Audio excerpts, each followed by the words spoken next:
بسم الله الرحمن الرحيم. بسم الله الرحمن الرحيم. الحمد لله رب العالمين وصلى الله على محمد وآله الطاهرين ولعنة الله على أعدائهم أجمعين إلى قيام يوم الدين. وقال الله تعالى وهو أصدق القائلين قل لا أسألكم عليه أجرا إلا المودة في القربى. وقال رسول الله صلى الله عليه وآله وسلم الحسن والحسين سيدي شباب أهل الجنة وأبوهما خير منهما وحسين مني وأنا منه وأيضا الحسن مني وأنا منه. ایک موضوع جو سوشل میڈیا پہ اس وقت وائرل ہوا ہے وہ ہے ایک کلپ مولانا مرحوم شفیع اکاڑوی صاحب کے فرزند کوکب نورانی صاحب کا. اس کلپ کو آپ لوگ سنیں اور پھر دیکھتے ہیں کہ انہوں نے کن موضوعات کو ڈسکس کیا ہے. اب اس کلپ میں اگر آپ توجہ دیں تو ایک تو انہوں نے تہمت لگائی کہ شیعہ امام حسن کا ذکر نہیں کرتے، اب جبکہ ان کی مسجد سولجر بازار کے پاس ہے اور 50 سال سے زیادہ سے 28 سفر کو شہادت رسول اللہ صلی اللہ علیہ وسلم اور شہادت امام حسن علیہ السلام کا جلوس بہت ہی بہترین طریقے سے نکل رہا ہے. تو اس موضوع کو بھی ڈسکس کرتے ہیں اور ساتھ میں انہوں نے کہا کہ یہ جو ذکر نہیں کرتے شیعہ، تو پہلی تہمت تو یہ کہ وہ ذکر نہیں کرتے، یہ بالکل غلط. دوسری یہ کہ یہ اس وجہ سے نہیں کرتے کیونکہ امام حسن علیہ السلام نے معاویہ سے صلح کی تھی. اور پھر اس کے بعد ایک موضوع اٹھایا کہ باقی جو آئمہ ہیں وہ امام حسین کی نسل سے ہیں اور وہ بھی اسی وجہ سے. تو ان موضوعات کو ہم ڈسکس کرتے ہیں ایک ایک کر کے. تو سب سے پہلے یہ ذہن میں رہے کہ امام حسین علیہ السلام نے خود ارشاد فرمایا ہے، اور یہ روایت ارشاد میں بھی 232 اور بحار الانوار میں جلد نمبر 45 صفحہ نمبر 3 میں اور عوالم جلد نمبر 17 صفحہ نمبر 245 میں امام حسین علیہ السلام جس وقت حضرت زینب سلام اللہ علیہ کربلا یہ قافلہ پہنچا اور امام حسین علیہ السلام کے جملات کو سن کر جناب زینب پر غش طاری ہوا، اور جب وہ ہوش میں آئیں تو امام حسین علیہ السلام نے انہیں تسلی دی اور ارشاد فرمایا کہ میرے جد یعنی رسول اللہ صلی اللہ علیہ وسلم مجھ سے بہتر تھے، میرے و ابی خیر منی و امی خیر منی، اور اس کے بعد فرماتے ہیں و اخی خیر منی، یعنی امام حسن علیہ السلام کے ارشاد فرماتے ہیں کہ وہ مجھ سے بہتر تھے. اور اصل موضوع انہوں نے ڈسکس فرمایا امام حسین علیہ السلام نے فرمایا کس لیے کہ یہ سب بھی دنیا سے گئے ہیں. تو یہ ذہن میں رہے پہلا موضوع کہ 12 امام ایک اعتبار سے برابر ہیں، وہ اس اعتبار سے کہ یہ سب کے سب رسول اللہ صلی اللہ علیہ وسلم کے خلفاء ہیں، حکم خداوند تبارک و تعالیٰ سے منسوب ہوئے. آپ کے بھی روایات ہیں 12 خلفاء کی، 12 عمرہ کی. اب یہ اور بات ہے کہ آپ کے تمام محدثین پریشان ہیں کہ یہ 12 کون ہیں، کوئی کسی کو شامل کرتا ہے، کسی کو شامل کرتا ہے، حتیٰ یہ کہ یزید پلیت ملعون کو بھی شامل کر دیتے ہیں. اس موضوع کو بھی انشاءاللہ تفصیل سے ڈسکس کریں گے کہ یہ 12 خلفاء، یہ 12 امیر کون ہیں رسول اللہ صلی اللہ علیہ وسلم کے. البتہ اتنا بتاتے چلیں کہ خلفاء رسول اللہ کی جو تعداد رسول اللہ صلی اللہ علیہ وسلم نے ارشاد فرمائی، اور بخاری اور دیگر کتب کے اعتبار سے، مسلم کے اعتبار سے، وہ نہ 4 ہے نہ 5 ہے، وہ ہے 12. اور یہ بھی ذہن میں رہے کہ یہ جو شور ہے خلفاء راشدین کا کہ وہ 4 تھے، یہ بھی بالکل 100% غلط ہے. خلفاء راشدین خود اہل سنت کے حساب سے 5 ہیں کہ جن میں سے آخری 6 مہینے خلفاء کے جو تعداد ہے 5 ہیں، اور آخری 6 مہینے جو خلافت ہے وہ امام حسن علیہ السلام کی ہے، خود علماء اہل اور محدثین اہل سنت کے مطابق. بس یہ اہل سنت کو یاد رکھنا چاہیے کہ خلفاء راشدین 4 نہیں ہیں بلکہ 5 ہیں، اور 5ویں کو چھپایا جاتا ہے کیوں کہ معاویہ نے اجماع نہیں کیا. اب اگر ایسا ہے تو پھر تو مولا علی کو بھی انکار کرنا پڑے گا ماننے سے کیونکہ حضرت عائشہ نے نہیں مانا، اور پھر حضرت عثمان کو بھی مائنس کرنا ہوگا کیونکہ ان کو بھی حضرت عائشہ نے نہیں مانا، اور مولا علی کو بھی معاویہ نے نہیں مانا. تو پھر تو آخر میں رہ جائیں گے صرف 2. پس خلفاء راشدین در حقیقت اہل سنت کے نزدیک ہیں 5، لیکن رسول اللہ صلی اللہ علیہ وسلم نے جن کا ذکر فرمایا ہے وہ ہیں 12. اب یہ ذہن میں رہے کہ یہ جو انہوں نے ارشاد فرمایا کہ اسی وجہ سے نہیں ہے کیونکہ معاویہ سے امام حسن نے صلح فرمائی، تو ایسا بالکل غلط ہے، یہ نص کے ذریعے سے ہیں، یہ رسول اللہ صلی اللہ علیہ وسلم کے فرمان کے مطابق ہیں۔ اب سوال یہ پیدا ہوتا ہے کہ یہ باقی اگر امام حسن کی نسل سے ہو تو آپ کیا کرتے؟ تو کوئی اور اعتراض اٹھا دیتے۔ البتہ ذہن میں رکھیں کہ باقی جتنے بھی ائمہ ہیں، یعنی امام زین العابدین علیہ السلام کے بعد جتنے بھی ائمہ ہیں وہ امام حسن کی نسل سے بھی ہیں، امام حسین کی بھی نسل سے ہیں، کیونکہ امام زین العابدین علیہ السلام کی زوجہ تھیں حضرت فاطمہ بنت حسن، لہٰذا باقی ائمہ دونوں ائمہ کی نسل سے ہیں۔ اور وہ روایت کہ جو آپ کے یہاں امام مہدی علیہ السلام کے بارے میں ہے، وہاں پر ان کے والد کا نام حسن ملتا ہے، اور وہ حسن دو اعتبار سے اس کو دیکھا جا سکتا ہے اس نام کو،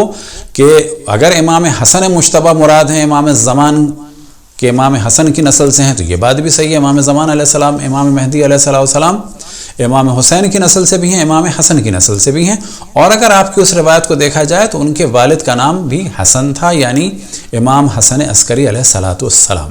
اب یہ کہ ہم سب کا ذکر یاد رکھیں کہ برابر کرتے ہیں، امام حسین کا ذکر بھی اتنا ہی کرتے ہیں جتنا امام حسن کا ہے، لیکن ایک فرق کے ساتھ امام حسین کا ذکر ہم شہادت کے اعتبار سے زیادہ کرتے ہیں۔ اب آپ ممکن ہے کہیں کہ ایسا کیوں ہے، تو اس کا ایک جواب بہت ہی سادہ سا یہ ہے کہ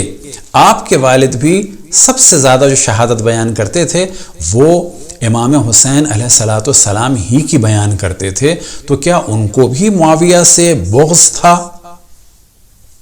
تو یہ تو جواب آپ ارشاد فرمائیے گا، اللہ ان کے درجات بلند فرمائے، وہ امام حسین کا ذکر فرماتے تھے اور کثرت سے فرماتے تھے، اور بلا شک امام حسن سے زیادہ مجالس وہ امام حسین ہی کی پڑھتے تھے، اور اس کی وجہ یہ ہے کہ ان کے مصائب منفرد ہیں حتیٰ تمام انبیاء اور حتیٰ خود رسول اللہ اور مولا علی اور امام حسن اور باقی ائمہ کے درمیان۔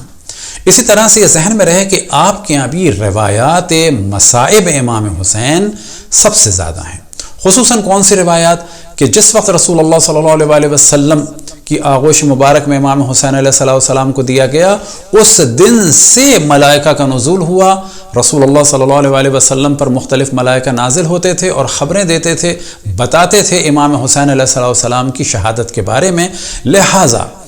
امام حسین علیہ السلام کی قبر کی مٹی بھی لا کے آپ کو جناب جبرائیل نے عطا فرمائی،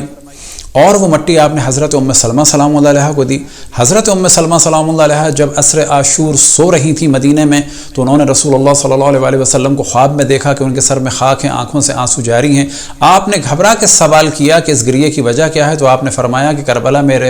میرے حسین کو قتل کر دیا گیا ہے۔ آپ فوراً گئیں اور جا کے اس صندوق کو کھولا جہاں پر وہ مٹی جو آپ کو رسول اللہ صلی اللہ علیہ وسلم نے دی تھی، اور فرمایا تھا کہ اس کو اپنے پاس رکھو، اور جب یہ خون میں بدل جائے تو سمجھ لینا میرے حسین کو قتل کر دیا۔ تو یہاں سے پتہ چلتا ہے یہ سارا اہتمام رسول اللہ صلی اللہ علیہ وسلم کی جانب سے امام حسین علیہ السلام ہی کے لیے تھا، اور اس موضوع پہ روایات آپ کے یہاں بھی بہت بڑی تعداد میں ہیں، اور دعا ہے کہ ایک دن آپ ان روایات کو جمع کریں اور امام حسین علیہ السلام سے محبت کا ثبوت دیں، اور ان تمام روایات کو بعد میں اہل سنت کے درمیان لائیں اور ایک سوال اٹھائیں کہ یہ اتنی روایات کیوں ہیں امام حسین علیہ السلام کی مظلومیت کے بارے میں کہ جنہیں ملائکہ بار بار رسول اللہ صلی اللہ علیہ وسلم کی خدمت میں لا کر پیش فرماتے تھے۔ اور اسی طرح ذہن میں رہے کہ جب حضرت ام سلمہ سلام اللہ علیہ نے رسول اللہ صلی اللہ علیہ وسلم کو خواب میں دیکھا گریہ کرتے ہوئے، تو یہ بھی ذہن میں رہے کہ شیعہ سنی دونوں کتابوں میں ہے کہ جو بھی رسول اللہ صلی اللہ علیہ وسلم کو اگر پہلے سے پہچانتا ہے اور خواب میں دیکھے تو وہ رسول اللہ صلی اللہ علیہ وسلم ہی ہیں، کوئی اور نہیں ہو سکتا۔ پس معلوم ہوا کہ امام حسین پر گریہ ایسی سنت رسول اللہ صلی اللہ علیہ وسلم ہے کہ وہ سنت کہ جسے آپ نے امام حسین کی ولادت کے وقت بھی انجام دیا، اور اس وقت انجام دیا کہ جب مصائب نہیں پڑے تھے، اور ان کی شہادت کے وقت بھی انجام دیا۔ بس اتنی منفرد سنت ہے امام حسین علیہ السلام پر گریہ۔ اب جو آپ نے فرمایا تھا کہ اس کو دوبارہ ذکر کریں، 28 صفر امام حسن علیہ السلام کی شہادت کا دن ہے، اور اس سے پہلے رسول اللہ صلی اللہ علیہ وسلم کی یوم شہادت ہے، کیونکہ آپ کو زہر سے قتل کیا گیا۔ اور اسے آپ سرچ کر سکتے ہیں انٹرنیٹ پر کہ تمام دنیا اسلام میں جہاں بھی اہل بیت علیہم السلام کے چاہنے والے ہیں بہت ہی زور شور سے رسول اللہ صلی اللہ علیہ وسلم کی شہادت اور امام حسن علیہ السلام کی شہادت کو مناتے ہیں۔ بس اس پر آپ خود ہی دقت کریں اور کوشش کریں کہ اپنی غلط فہمی کا ازالہ فرمائیں۔ اب یہ ذہن میں رکھیں کہ امام حسن علیہ السلام بھی امام حسین کے امام تھے، اور یہ جو آپ نے فرمایا کہ معاویہ کی صلح کی وجہ سے ہم امام حسن کا ذکر نہیں کرتے، جو آپ نے کھلی تہمت لگائی، تو وہ صلح جو معاویہ کے ساتھ امام حسن نے برقرار کی تھی، تو صلح کی بھی بیک گراؤنڈ یاد رہے کہ در حقیقت وہ ایک سیز فائر تھا۔ وہ معاویہ کے جس نے چوتھے خلیفہ سے آپ لوگ یہ کہتے ہیں جو خلفاء کو برا کہے وہ کافر ہو جائے گا، جو خلفاء سے جنگ کرے وہ کافر نہیں ہوتا۔ عجیب بات ہے۔ اور اس نے تو مولا امیر المؤمنین پر جو لعنتوں کا سلسلہ معاویہ نے شروع کیا تھا وہ تو سالوں چلا، اور پھر آپ فضیلت دیتے ہیں عمر ابن عبدالعزیز کو کہ اس نے لعنتیں آفیشلی رکوائیں، لیکن رکی نہیں تھیں، یہ تو چلتا رہا سلسلہ۔ اور ابھی بھی آپ دیکھیں جو یزیدیت زندہ باد کے نعرے لگے، اس میں در حقیقت علی مرد آباد کے نعرے چھپے ہوئے تھے۔ تو یہ جو آپ نے کہا اس سے اندازہ ہوا کہ آپ بہت دقت نظر نہیں فرماتے۔ تو امام حسن امام حسین کے بھی امام تھے، اور امام حسن نے اس صلح کو جاری رکھا۔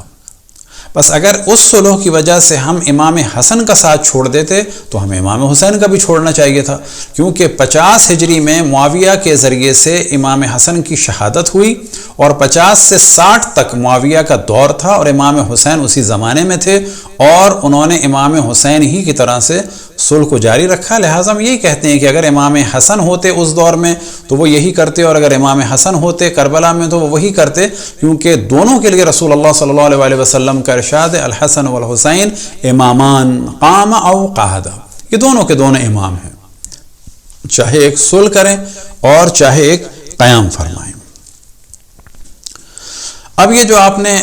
قیاس کیا یا بالآخر جو بھی کیا کہ شیعہ اس وجہ سے، تو آپ نے کہیں صلح امام حسین کی مخالفت کسی شیعہ کے منہ سے سنی ہے؟ ہم تو کثرت سے کہتے ہیں کہ امام حسین علیہ السلام نے اپنے دور کے باطل کو للکار کر اور جان دے کر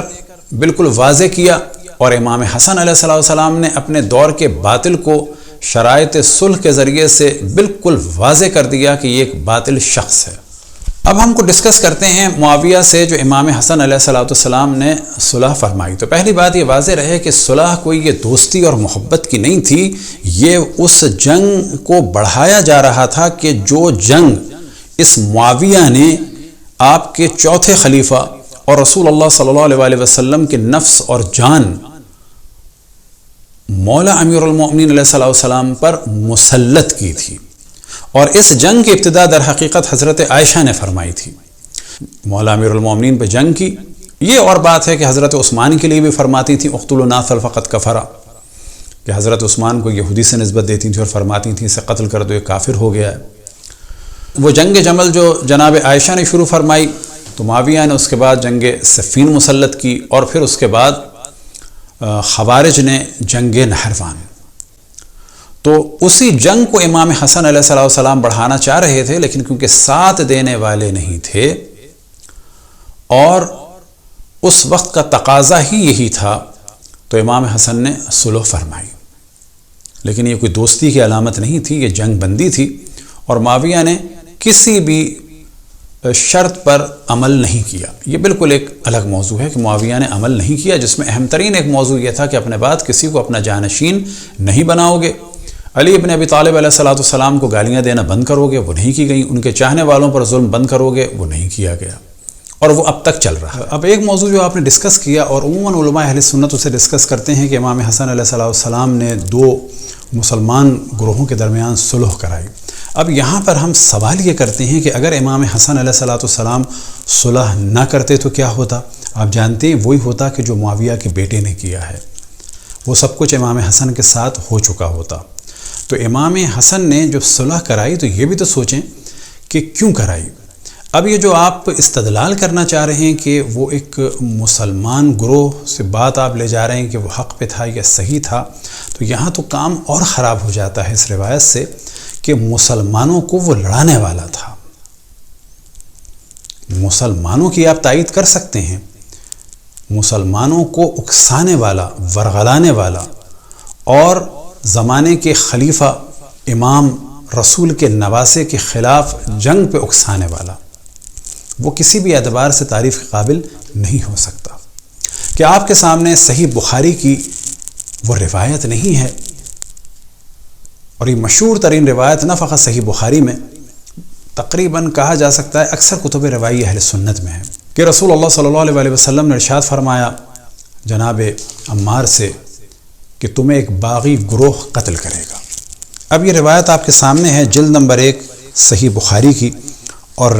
روایت نمبر ہے 447۔ تو اصل واقعہ کیا ہے یہ آپ کے سامنے پڑھ کے سنا دیتے ہیں کہ ابو سعید خضری رضی اللہ تعالی عنہ کی خدمت میں جاؤں اور ان کی احادیث سنوں۔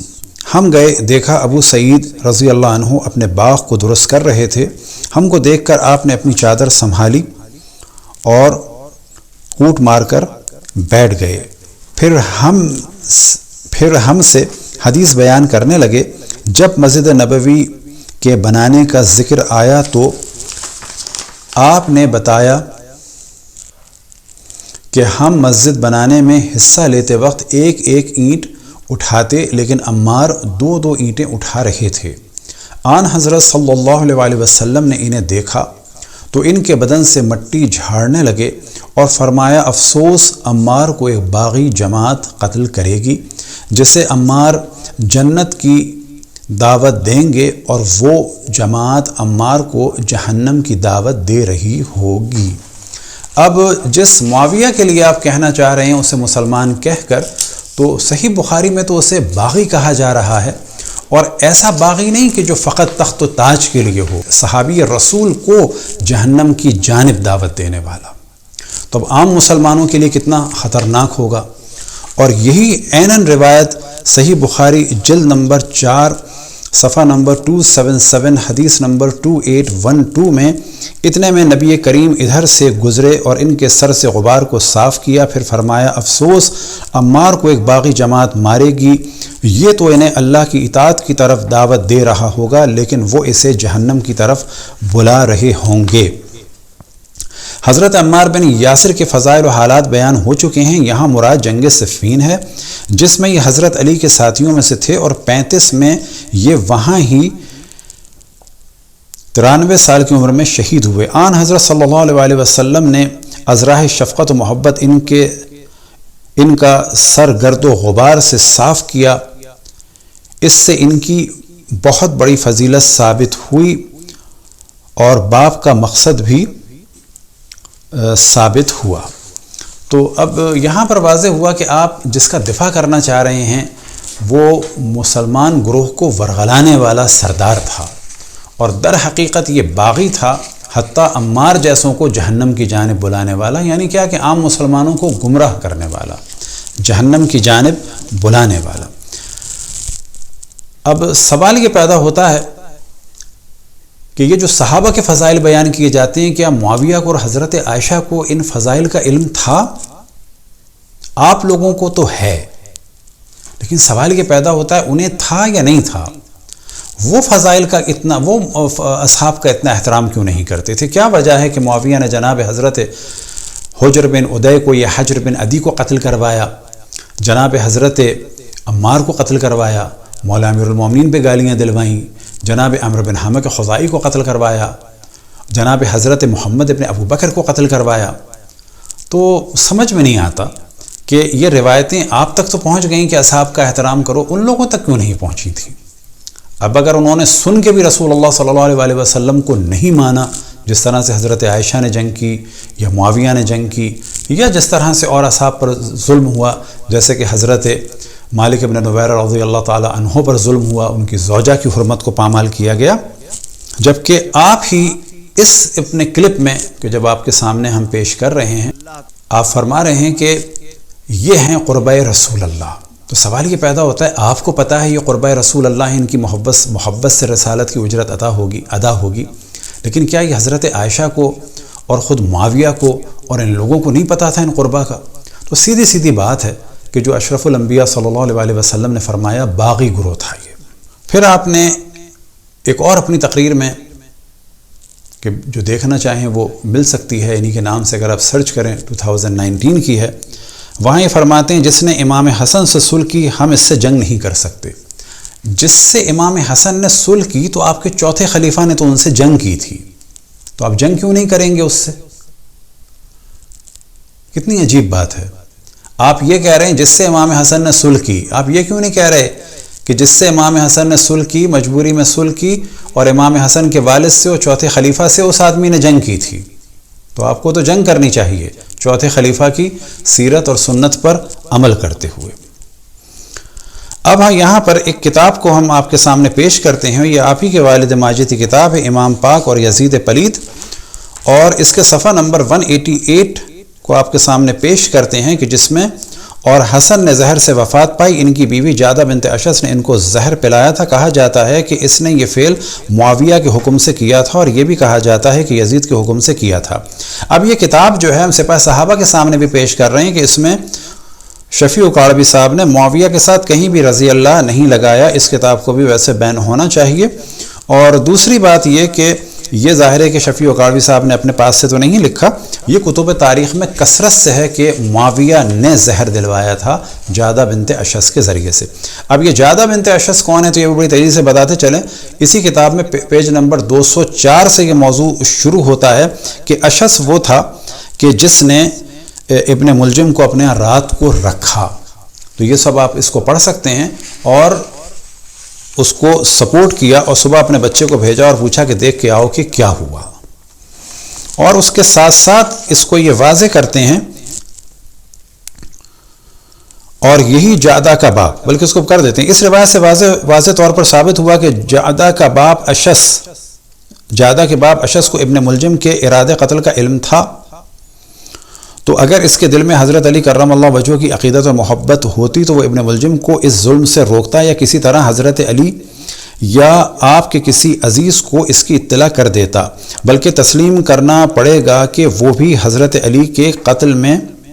ایک قسم کا شریک تھا، اور یہی جادہ کا باپ اشس حضرت ابوبکر صدیق رضی اللہ عنہ کے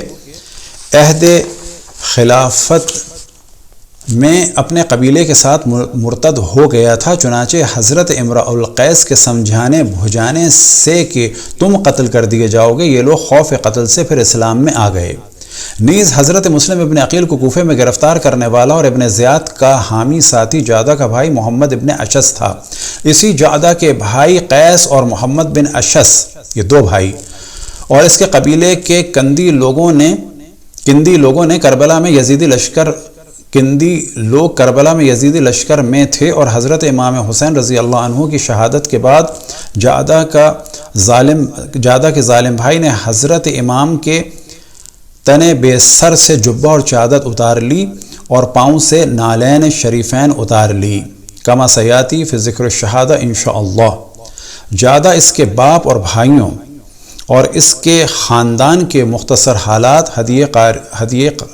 قارئین کیے گئے ہیں، جس سے اس خاندان کی طینت و خصلت کا بخوبی اندازہ ہو جاتا ہے۔ اب یہاں پر ایک چیز یہ بتانا بھول گئے کہ محمد بن اشس بن قیس قندی شوہر تھا حضرت ابوبکر کی بہن ام فروا کا، اور یہ جادہ بنت اشعث بیٹی تھی حضرت ام فروا کی، اور بھانجی تھی جناب ابوبکر کی، اور سگی پھوپھیزاد بہن تھی جناب عائشہ کی۔ اسے ہم نے پہلے بھی بعض جگہ بیان کیا تو بعض لوگوں کو برا لگا۔ اب مولانا یہاں پر فرماتے ہیں ہمیں بار بار رافضی کہہ کے، تو یہاں پر ہم یہ بات کرتے ہیں کہ رافضی سے آپ کی مراد کیا ہے۔ رافضی سے اگر آپ کی مراد ہے جو اصحاب کو برا کہتے ہیں، تو پھر تو آپ کو ماننا ہوگا کہ معاویہ نے مولا امیر المومنین کو گالی دلائیں، اسے بھی آپ رافضی کہیں، حضرت علی کی حضرت عائشہ بھی مخالف تھی، انہیں بھی آپ رافضی کہیں، اور اگر آپ ان کے توبہ کے قائل ہو جائیں کہ انہوں نے مان لیا تھا کہ غلطی ہو گئی، تو آپ کو اتنا کہنا ہوگا کہ بالآخر ماضی میں یہ لوگ رافضی ضرور رہے۔ لیکن امام شافعی اپنے دیوان میں فرماتے ہیں، یہ دیوان آپ کے سامنے ہے، اس میں یہ آپ کے سامنے ہے، ان کانا رفضا حب آل محمد فلیشہد الثقلان انی رافضی۔ تو یہاں سے پتہ چلتا ہے کہ اہل بیت کے چاہنے والوں کو رافضی کہا جا رہا تھا، اور وجہ کیا تھی؟ اہل بیت کی محبت۔ یہی وجہ ہے کہ امام شافعی فرماتے ہیں کہ اگر آل محمد کی محبت رفض ہے تو اے جن و انس گواہی دو کہ میں رافضی ہوں۔ دعا ہے کہ خداوند تبارک و تعالی آپ سب کو محبت رسول اللہ صلی اللہ علیہ وسلم اور اہل بیت عطا فرمائے۔ اور اسی طرح سے ربیع الاول آنے والا ہے، گزارش ہے کہ توہین رسالت کا سلسلہ شروع نہ فرمائیے گا۔ کبھی ان کو جاہل کہہ کر کہ وہ پڑھنا لکھنا نہیں جانتے تھے، کبھی ان کے ماں باپ کو کافر کہہ کر، اور ان ڈائریکٹ وے میں آپ یہ کہنا چاہتے ہیں کہ معاذ اللہ رسول اللہ صلی اللہ علیہ وسلم کافر پیدا ہوئے، نجس پیدا ہوئے، تو یہ جسارت نہ کیجیے گا۔ اور اگر ان کے لیے آپ لوگوں کا اتنا دل کھلا ہوا ہے تو پھر اوروں کے اعتراضات کو سننے کی بھی طاقت رکھیے گا۔ وصلی اللہ علی محمد وآلہ الطاہرین۔